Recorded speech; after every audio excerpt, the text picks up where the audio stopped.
പഴമയുടെ രുചിയായിട്ടുള്ള പേളി ചേച്ചിയുടെ വയറലായിട്ടുള്ള മുട്ട ചുരുട്ടി കറി ഒന്ന് ഉണ്ടാക്കി നോക്കിയാലോ.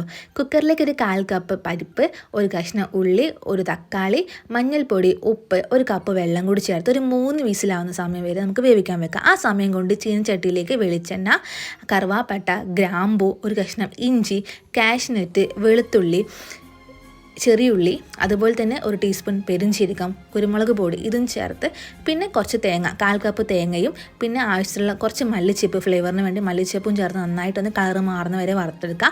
അതിലേക്ക് 2 ടീസ്പൂൺ മുളക് പൊടി, അതുപോലെ തന്നെ 1 ടീസ്പൂൺ മല്ലിപ്പൊടിയും ചേർക്കുക.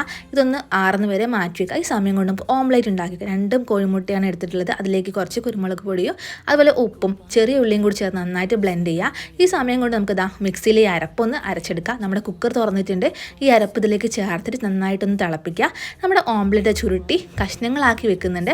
ഈ കഷ്ണങ്ങൾ ഇതിലേക്ക് ആഡ് ചെയ്യുക. നമ്മുടെ മുട്ട ചുരുട്ടി കറി ഇവിടെ റെഡി ആയിട്ടുണ്ട്.